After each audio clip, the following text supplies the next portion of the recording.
Good evening. Welcome to Insights, Newcastle University's public lectures programme. Welcome to the last lecture of this semester. We're just finalising next semester's programme. We're beginning on the 1st of February with Lord Robertson, former Defence Secretary and Secretary of NATO, discussing global affairs and Ukraine and Gaza in particular. This evening's lecture will be chaired by my colleague in the School of History, Graham Smith. There's no fire drill, so in the event of a fire, please would you join us in the car park. Good luck at any fire this evening. Our hashtag is InsightsNCL if you'd like to tweet.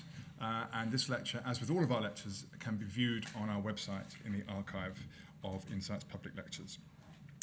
So, our chair for this evening, Professor Graham Smith, Professor of Oral History here at Newcastle. Graham. Thank you. Great pleasure to introduce tonight's speakers. I've worked with them both recently, but with Andrew a bit longer, Dr. Andy Clark, Research Associate in Oral History at Newcastle University, and Dr. Colin Atkinson, who's a Senior Lecturer of Criminal Justice at the University of West of Scotland. I'll introduce them individually. Andy, as I say, I've worked for some time and I've survived that, which I congratulate myself almost on a daily basis. Andy was one of the first researchers appointed to the Oral History Unit at Newcastle. He came from a background in working in women's history, actually, in labour history, and took that work forward to become one of the key researchers in deindustrialisation. And then in 1988, Colin and Andy managed to get a grant from the British Academy, Leverhulme Trust, to carry out the pilot project on the Lockerbie Disaster. Andy will talk a wee bit more about that, where that's going with Colin and others. In 2021, he was awarded the prestigious New Investigators Award from the Economic and Social Research Council, and that was looking at 1,000 families, which is a big medical project, actually. So you see the span of work that Andy does. His first book, Fighting Deindustrialisation, was published by Liverpool University Press in January 2023. Colin, I've only known for a short period, and like me, he's had to put up with Andy for quite a long time. So congratulations, Colin. Colin's Senior Lecturer in Criminology, as I say, and Criminal Justice at the University of the West of Scotland. Colin's research interests focus mainly upon the intersection of crime, policing, intelligence and security, particularly as these issues relate to terrorism and organised crime. Colin's professional background in intelligence analysis and counter-terrorism in Scotland has worked alongside several police officers with first-hand experience of the response to the Lockerbie disaster. He also writes actually on football fans and policing football. Yes. But you won't be speaking about that tonight, so I'd like to welcome our speakers tonight who will be talking on the first responders and Lockerbie. Thank you.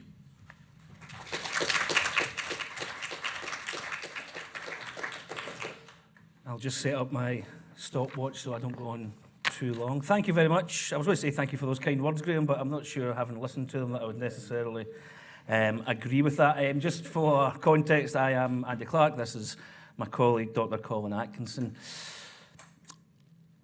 On December 11th, 2022, almost a year ago today, United States authorities announced that they had taken the Libyan national Abu Aguila Massoud into custody under somewhat unclear circumstances as to how they got him there.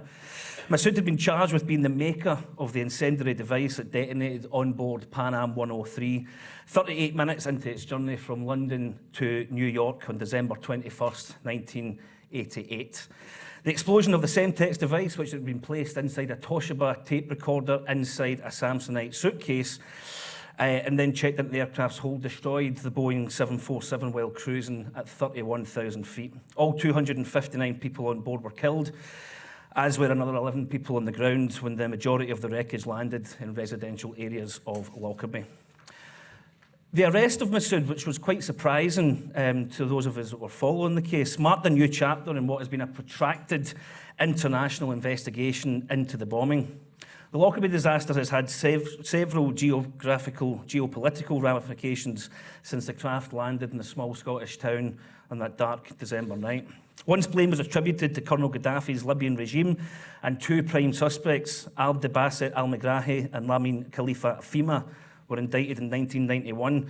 Convoluted and high-level negotiations occurred about how the accused might face some kind of justice. Following intervention by the United Nations and an ideal first proposed by Nelson Mandela, an agreement was reached to establish a Scottish High Court in the Netherlands, which was seen as a neutral third country, and the accused arrived at Camp Zeist in 1999. Following a trial before 3 Scottish High Court judges, not a jury trial, Al McGrahy was found guilty of the worst case of mass murder in Scottish legal history.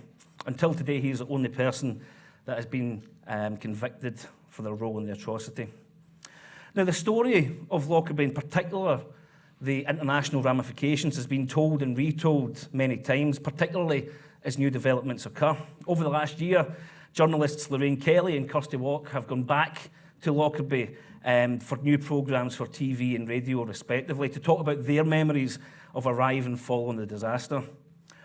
But one group that's been largely absent from previous accounts, beyond short interviews, are those first responders that arrived to the various disaster sites.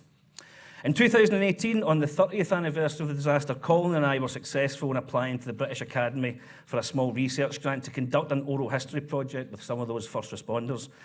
Our primary aim throughout has been to record and analyse the memories, narratives and with hindsight reflections of those who were fundamental to the initial response, evidence recovery and eventual investigation into what happened. And over the last few years, that's what we've been doing. The project was inevitably paused due to the pandemic, but we want to place on record our thanks to the British Academy, who were excellent in allowing us extra time to conduct the project. What we're now doing is disseminating from that. There'll be forthcoming academic publications, but we're not going to talk too much about the academic side of it this evening. These will be discussed at length in journal articles and book chapters, and if anyone would like to see those when they're released, please do email me and I'll make sure to get a copy across to you. But what we want to do tonight is to privilege the voices of our interviewees. Following this introduction and a brief discussion about how the project came about and how it was conducted, we'll really pass over to the interviewees, and a couple of them are here this evening, playing clips that relate to their memories of hearing about the disaster, their initial experiences of the sites where they worked, and reflections on how they conducted an investigation of such scale. But just to kick us off, the origins of a criminological oral history project. This is the first in-depth oral history project that's looked at the legal and criminal ramifications of terrorist atrocity in Britain. And it came about through circumstance, through luck, through coincidence in many ways. In 2017, before coming to Newcastle, I was moonlighting as a criminologist for a year, and I was based at the University of Glasgow, working on a project looking at the community experiences of serious organised crime across Scotland for the government. And when I was given a desk at the University of Glasgow, I was popped in an office next to the gentleman beside me. And it does occasionally happen in academia, but we discovered that we actually got on quite well with each other. And we wanted to, once this short project concluded, we wanted to look at different ways we could continue working with each other, because we were also really interested in each other's different and very divergent research interests. I had come as a labour historian, interested in the histories of factory closure, and Colin, as Graham had said, had worked as a civil police officer in counter-terrorism. And it was through these conversations that we started to realise that a project such as this hadn't been conducted in Britain, and perhaps we could be the people that would do that. Now, being the 30th anniversary of Lockerbie was incredibly significant, because it meant that any police officer who responded to the site, be it their first day or their last day, would then be retired from the police force and perhaps more able to take part in an oral history project. We think this is one of the first major collaborations between criminology, terrorism studies and oral history, not just in Britain, but internationally. The research questions aim to both reconstruct the response. What happened? How did people arrive at the scene? How did they begin the process of understanding what happened, evidence recovery and that kind of thing, but also to think about how these have been remembered and how people reflect on those experiences with 30 years of hindsight. It was important when we were talking about doing an oral history project of disaster that it wasn't a recent disaster, and I'm going to talk about that a little bit later on. We were really convinced that we wanted to do a historical project that was a passage of time had elapsed between the disaster and us asking to speak to people about their experiences. So an outline of the project, the interviews were conducted throughout 2019. Now, the first thing, especially if there's social scientists in the room, might notice that it's a pretty small cohort of interviewees, and that was a deliberate choice that we took at the outset. We didn't want to conduct hundreds of interviews that would kind of touch the surface. We wanted to conduct in-depth life oral history interviews, and I'll come back again later on about why that was quite important. The style of interview was very open-ended, and most people were interviewed on at least 2 occasions. In breaking down the numbers, we had 7 police officers. 5 were based with Dumfries and Galloway Constabulary, which is where Lockerbie is based. And importantly, for the scale of what we're discussing, at the time of the disaster, it was the smallest police force in the United Kingdom where this major crime scene landed.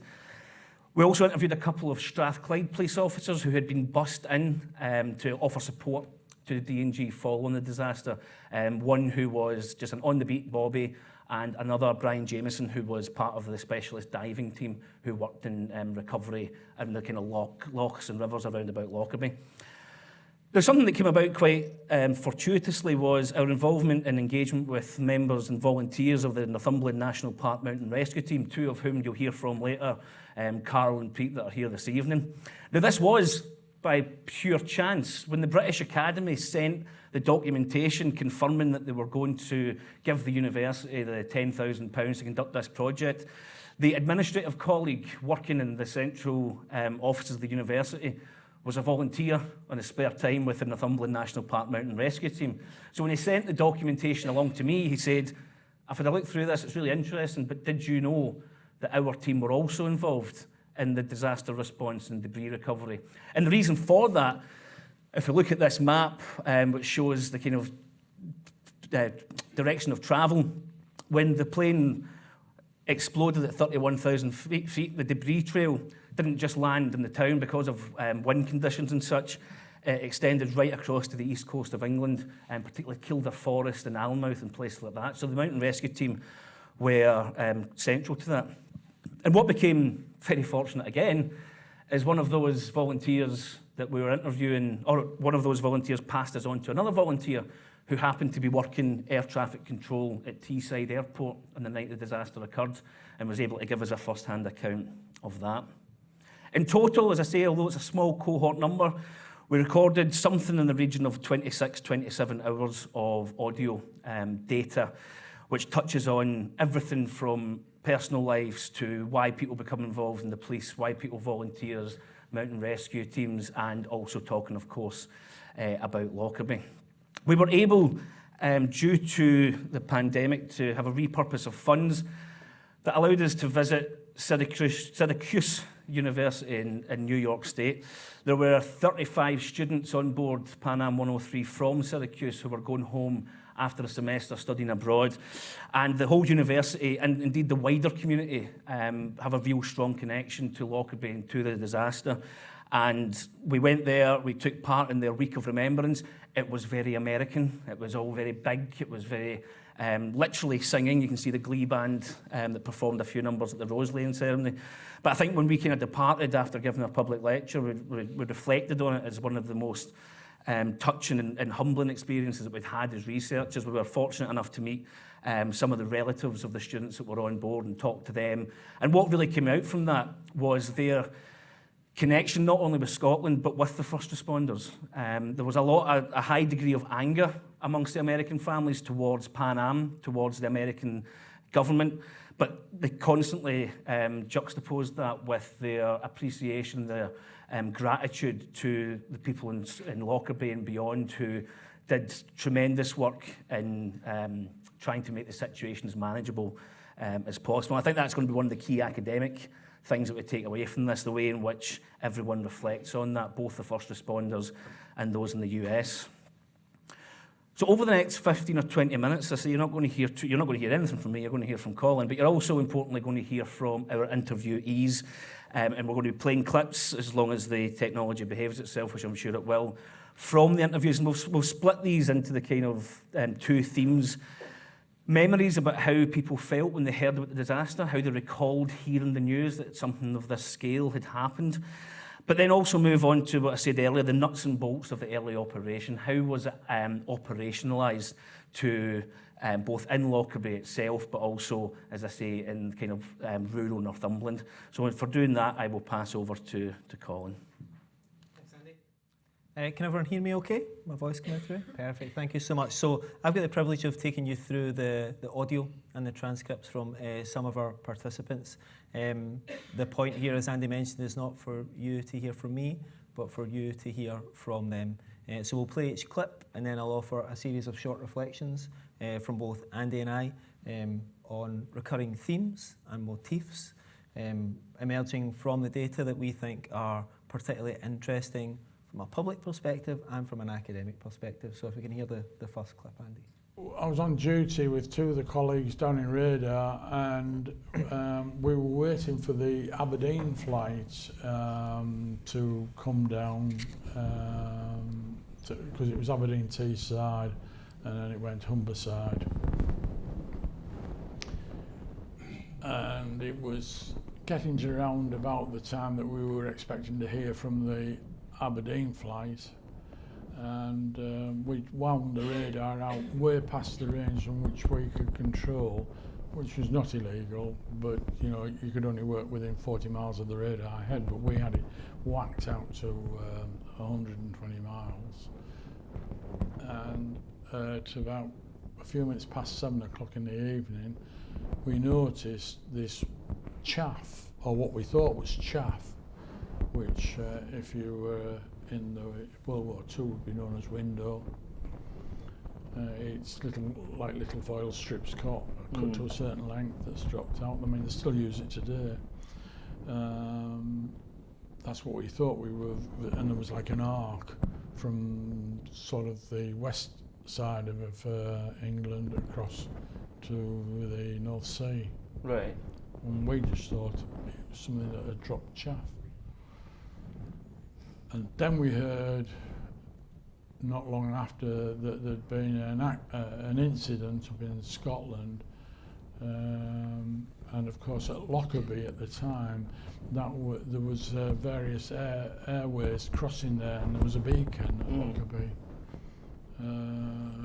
a fan marker, and we thought that it had been, you know, when we heard this, that this was a mid-air collision. Which didn't become apparent for quite a few hours, and then it transpired. Unfortunately, it was the Pan Am Lockerbie incident. But what we'd seen in this arc, it turned out, was particles like credit cards, passports, all the light stuff had become ionised as it had fallen through the atmosphere, and that's what we were witnessing. So the audio quality on there isn't the best, but you will have heard the words there from Brian Wright, air traffic control at Teesside Airport. One of the reasons that Andy and I picked out this particular clip to start with is that it is the actual first traces of Lockerbie appearing, but in this case appearing in the abstract, appearing on a screen in an air traffic control hub. What we also garnered from this particular clip was that, and it's one of the real, we think, valuable aspects of our project, is that this was not a rehearsed story. This was an unrehearsed and original and previously unheard voice in the Lockerbie story. And this we feel is reflected in the pace of the storytelling and the time that Brian was taking to reconstruct his memory and tell it back to Andy. And I think that this is in comparison, if we can say, to the next clip. So we can go to clip 2. So this is George Stobbs, a police officer in the Dumfries and Galloway Constabulary based in Lockerbie. I worked day shift at Lockerbie and finished about 5:15 at night. I drove home, and I lived for about 4 miles from Lockerbie. Drove home, had my dinner, and I'm a sort of outdoor, do-it-yourself sort of person, so I decided I was going to do something in the house. My wife said to me at one point, "What was that noise?" And I hadn't heard anything, so I popped outside. I live in an old house and it creaks and groans with the winds and that, so I popped outside, couldn't see anything or hear anything, went back into the house. And as I passed the television, Border TV suddenly announced that they had a news flash, an aircraft had crashed in Lockerbie. Right. my immediate thoughts to that was, that's a bloody lot of rubbish. It'll have crashed in Lockerbie fields or something round about, and they'll just be using Lockerbie as a sort of central point. But in respect of that, I had jumped into my uniform, into my car, and I drove towards Lockerbie. Right. As I got to the outskirts of the town, there was traffic jam and I couldn't get any further. So I drove my car onto the footpath and I started to walk into the town. I was picked up by a police car, had come up behind me, and as I got to the flyover, I could see away down to my right, down in what was Sherwood Crescent, great sky, smoke, flames in the sky, and I could smell aviation fuel. I drove into the police station and jumped out, everything was in darkness. Street lights were out, everything was out. I noticed there was a hole in the police station roof. It hadn't been there when I left at 5 o'clock. So that's the words of George Stobbs. Andy did much of the field work, and I was very much a passenger, watching an expert oral historian at work. But I was fortunate enough to sit in one of the interviews in which George Stobbs contributed to, and for me he's very much, I feel, some of the soul of the project and some of the soul of the Lockerbie story. This, we feel, is more of a curated account, a story that has been told and retold with accuracy marked by time, but also marked by sensory engagement. And his story flows with purpose and with clarity of the events of that night, despite the trauma that George had to bear witness to. And George also touches upon the acutely sensory nature of his experience and how he describes it. And we found this was a very common way for the participants to recount their experiences, to talk about sights, to talk about smells, and particularly a recurring theme was the smell of aviation fuel. And if we move to the next clip, please, Andy. That night was a full moon, and I remember it vividly when I was walking my Labradors down in the foreshore at the Brill Well, and I heard what I thought was an explosion of some description, although quite muffled, but I saw a large glow in the sky in the area of what I thought was Annan. Just as I was coming off the shore, I put the dogs in the car and I went to Clarence Field, which is a small village just not far from the shore. And I went to a call box, because there's no mobile phones obviously. And I tried to phone the police station in Dumfries, headquarters, and I couldn't get through. There was no way I could get through. So I jumped in my car, and I lived in Dumfries, so I drove to Dumfries with my dogs, and I swung by the police station. And as I went in the police station, I realised something was wrong because I could see a lot of activity. And I went in the front door, and I was a detective at that time, and our office was on the second floor. And I met a uniform inspector, Willie King. Willie King said, "There's been a plane crash at Lockerbie. Your boss is away at Lockerbie. You better get up the stairs and see what's what." So I went up the stairs. I can't remember who I spoke to, but I picked up the casualty lift and run kit, and I was told to go to the hospital. And it was a kit, a paper-based kit for mass casualties, which was never used. But I took it to the hospital.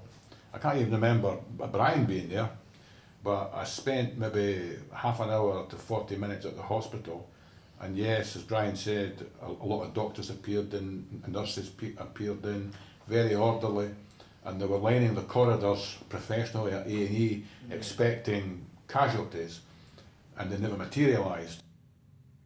So that was the words of Graham Young, who would have been much younger in service than George Stobbs, but also from the Dumfries and Galloway Constabulary.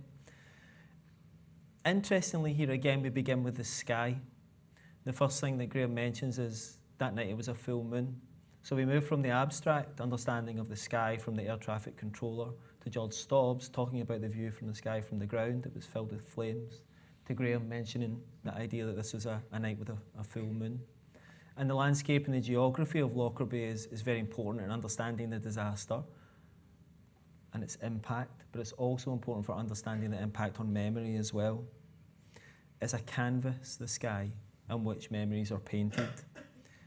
But here we also move to the response, and this is the police service springing into action or running towards danger, and that's a theme that I'll come back to later on in the presentation. Even as events are unclear and unfolding, it's these police officers and other first responders who are moving to the scene. So if we can move to the next clip, please, Andy.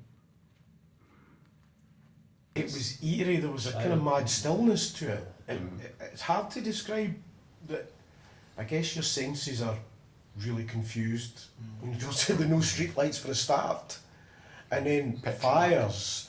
So I just found it very difficult to kind of come to terms what was happening. And I'm jumping on a bit, but it's supposed to be a good response to your question. I remember earlier in the morning, later that morning, we were tasked to go to the golf course, where again was another significant body site. And again, it was just like, not quite a count, but an estimation. And the golf course sits quite high up, so our task was go, make sure, dignity, preservation, that kind of stuff. And by this stage, and again, it's like, I can come back to that kind of credit of command and control. This would be less than 12 hours in, probably. And by that time, the military were there. And I'm sitting in the golf course, high up in Lockerbie. So Lockerbie's down. Yeah. Big hill, sitting at the top of this hill, and so I'm above, my eye level's above the town, and there are helicopters below my eye level coming in, these huge big Chinooks. Huge, but again, for all the noise of the rotors, that was all you really heard. There was nothing else. No. It was, and again, follow up, you're asking about the noise. What was even weirder and eerier was, we all lived in, George lived in Lockerbie, we lived in Dumfries. So about 12 o'clock that following day, we got bussed home. And we got off the bus in Dumfries, and Dumfries was just buzzing like a normal town, people were shopping. And I had left Lockerbie where it was virtually silent, army helicopters. And again, I just found it really hard to understand, even hours after what I had just witnessed. So again, this is Brian, and Graham is also there. This is a group interview, so this is one that I was fortunate enough to sit in on. But what we get from this particular clip is that Lockerbie is a town transformed. And the sounds of the scene, both in its noises, but also in its silences, are key to the memories of Brian and how he remembers this event. But they're also crucially juxtaposed with the return to normality from going back to the humdrum and the ordinariness of nearby towns and settlements in the run up to Christmas time. So the uniqueness and the distinctiveness of Lockerbie was very much juxtaposed in comparison with what was happening elsewhere, and the officers clearly responded to that. Do you remember the first time you heard that there'd been an air disaster in Well, I Britain? can tell you exactly when. It's a bit like, I often hear people talk about you always knew where they were when Kennedy was shot. Aye. I mentioned earlier that I was a member of Newcastle Underground group, the Caving Club. Used to meet on Wednesday evenings. It was a Wednesday evening, the 21st of December 1988, and we were in the Bacchus pub in Newcastle, which was the meeting place for the Caving Club every week.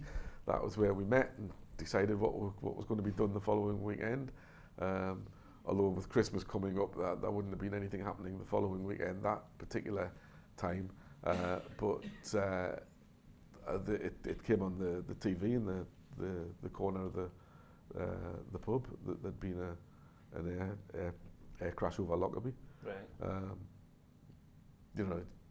It was, didn't think that we would be involved at that point. No.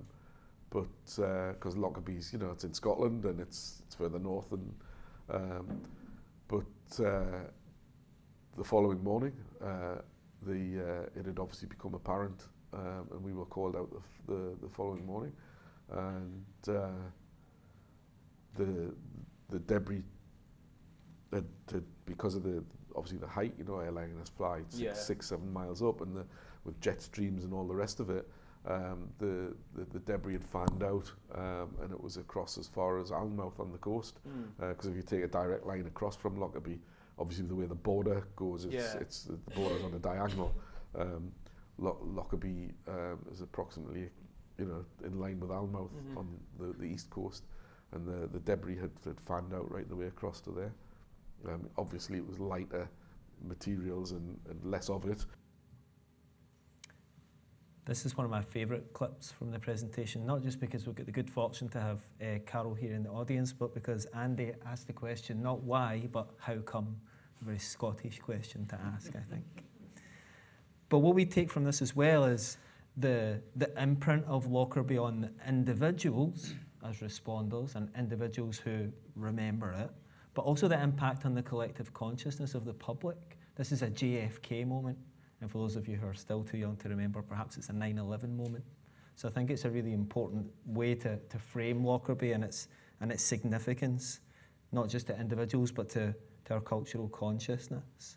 But it also indicates how it became very quickly apparent that this was not a local incident, and this couldn't be contained within the boundaries of a town or even a nation state like Scotland. This was an event that was having a wider impact, both in terms of disaster recovery, but also, as Andy touched upon earlier, its geopolitical ramifications as well. So the clips that we're going to show now, or you're going to listen to now, show a more sort of practical account to the response. Do you remember how you felt when you heard the news about a plane incident? I don't. I think by that time stuff had started coming in through the news. Yeah. And I think the main thing was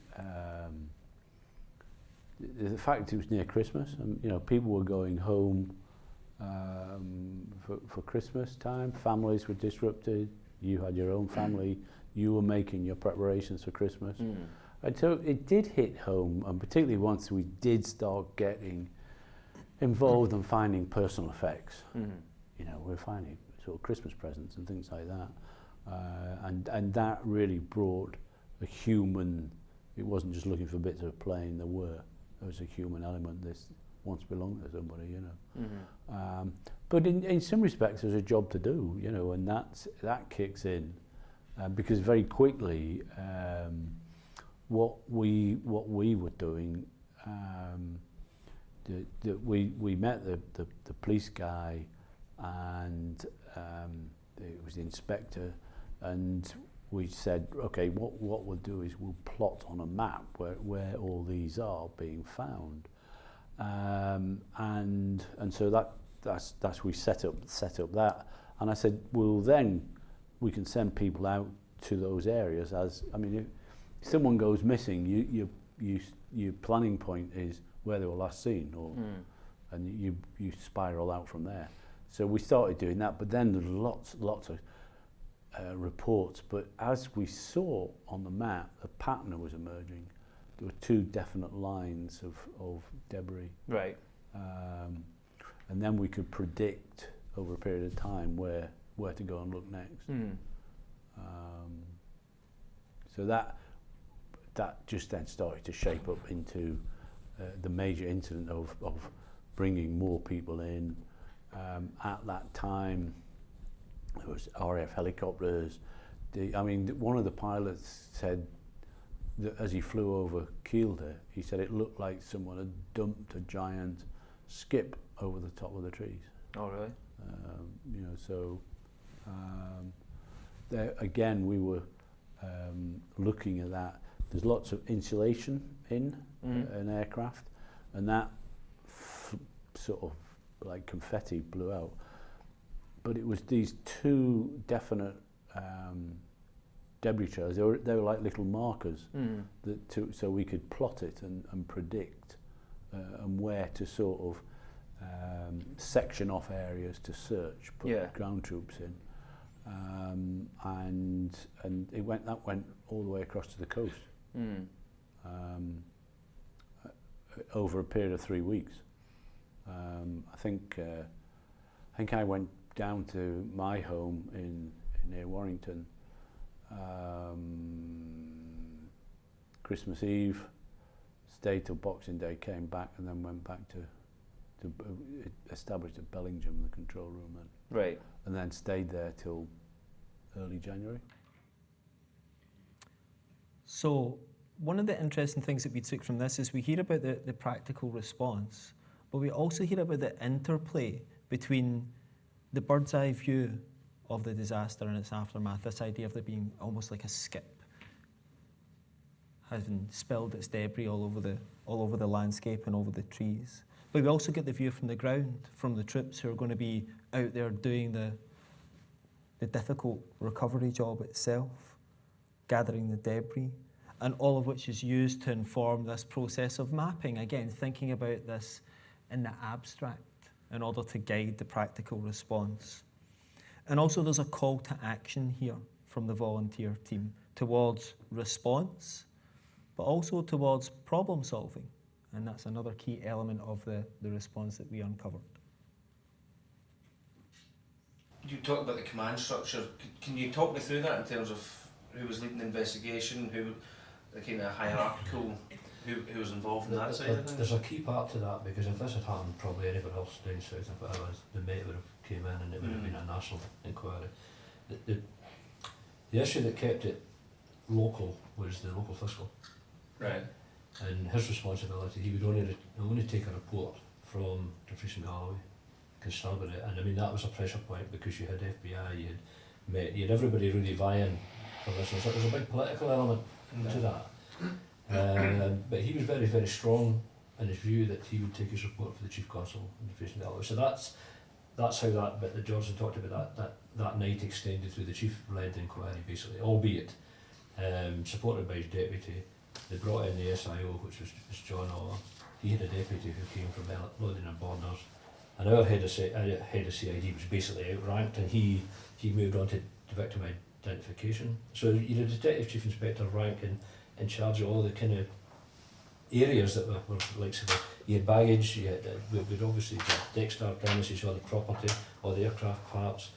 And apart from, there's a lot of talk about the victims themselves, but you've got to remember there's 318 tonnes of debris capable of being recovered, so that had to be dealt with and managed as well. So all these things all huge filled into place over time, but the structure stayed the same.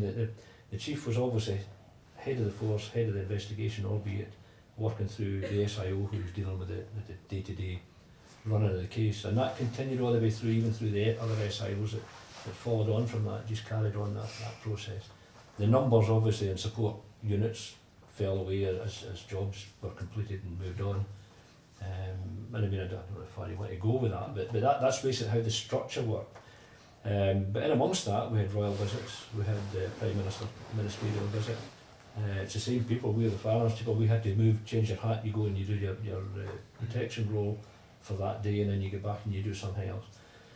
So, I mean, just a small force mentality, that wouldn't have happened if it had been in the central belt. There would be a firearms team who came in and did that. So and it just turned it, at that time the CID were responsible for VIP visits and royalty. Everything.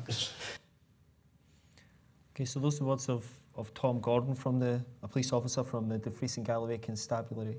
Again, a key phrase here, in fact, one of the things that's a recurring theme throughout our project is the sense of ownership by the police officers in that area, the custodianship that they felt about the response. And you see here that Tom says it was the same people, perhaps just wearing different hats. These were local officers living through and living with the event and its aftermath, the response, the reaction, but also the reparation as well. Our view is that they were a constant constabulary, but not just in terms of a constabulary as a police force, but as a group called upon to have a higher obligation to their community, to maintain dignity and a degree of honour in the response. Last clip, I think, Andy. The incident room was set up, and it was a multi-agency room. And an incident room has got a firewall. So it's got an operational side, and it's got an intelligence side. And there's a wall down there. And it's only a one-way wall. Information goes from the operational side through the wall into intelligence. But any intelligence that comes through has got to go through a process. So it doesn't go through with anything in that's dodgy. So the The teams are set up in their offices in the old school at Lockerbie. International phones were brought in. Again, it's hard to imagine, but technology was absolutely diabolical. But it was all phones. And BT were working overtime installing lines, because most of the lines were out because of the crash. So once they got all that up and running, and it was all sorted, I came into the office. What's a standard day for me? I leave here, well, not here, then home at 8 o'clock, drive to Lockerbie to a set car park in a field, park my car, walk in, go on my computer, sign on. My little computer, it was one of these really ancient things with a green screen. And my job was to look at the body logs and the identification. Have we got 275 body identified? No, we don't. Okay, we've got a body there, we know it's a female, we've got the seat number, we need to get the book that the person took the book in, and that booking might have been made anywhere in the world. Source that back to that booking. Relatives, remember, were flocking onto the planes and coming in. And there was people that had the same name as a relative, but we didn't know it was their relative. Because just because you're called Smith doesn't mean they say the person that's looking for the Smith's the same Smith. So we couldn't tell somebody that we'd lost somebody in the plane until we knew exactly that we knew the lines were tight. So we had to check and double check everything to make sure on the identification that that person was identified. Once that person was identified, everything attributed to that person was logged and categorised. Every piece of information on intelligence on their life in America, what job they did, how many kids they had, how many beers they drank in a day, we wanted to know everything about them, just in case there was a link in that person to this terrorist unit. And then it was documents, and we take fingerprints, get fingerprints checked, dentistry, getting dentists to check teeth, and it was just like, so I want to get the teeth checked in a body. How do I do that? I've got to move the body out to a place where a dentist can go and check the teeth and do all these dentist things, then send that off to America. Get that. That takes time to get out there and get back. How did it travel? It travelled on a plane, because every day we had access to a plane to take stuff to America, and that was all set up by the authorities. But whereas today we just put it on a computer and scan it across. So there was a lot of different things doing to make a body profile on that individual body. So eventually we knew every single passenger on that plane, and also ones that got off the plane just before it took off again, heading for where it came, London. So you can understand the work in that. And then the teams started to go out and work abroad on the manifests, We hear a lot of detail there in Graham's words, of counting and cataloguing in ways that the day before I'm sure no police officer in Dumfries and Galloway Constabulary would ever have countenanced as being part of their job. But I think what we also see there is again the commitment to care, and that they were doing these jobs to the highest standard that they could, not for themselves, but for their police force, for their community, and for the relatives of the victims. Okay, so on that note, I want to say just a few quick words about how we can understand some of this, drawing upon some of the academic literature and the wider area of police culture. Many of us know what police culture is. It's the attitudes, the values, the norms and beliefs shared amongst police officers that patterns their practice, right? That provides their job with meaning, with coping mechanisms, and ways in which they can make sense of their own experiences in what they would refer to as the job. Correctly, police culture is in our contemporary society under intense scrutiny. We hear about police misconduct routinely in the media, police malpractice, from George Floyd to Sheku Bayo to the murder of Sarah Everard by Wayne Couzens. And police culture is often viewed pejoratively. It's blamed. It's a reason why these things happen. And it's usually seen as an area for reform by the police service, that police culture is something that needs to be addressed and changed. I agree wholeheartedly with those accounts, as someone who has not only studied this concept, but worked in the police service also. but I also see the other side. I also see the ways in which police culture changes people for the better, changes people from ordinary folk like Andy and I, very ordinary folk like Andy and I, to people who will run towards a burning house, will run towards a disaster site, will give up their Christmas and their family life to collect the artefacts of victims that they will never know personally and for families that they may never see. And why do they do that? Well, they do that because that's the job.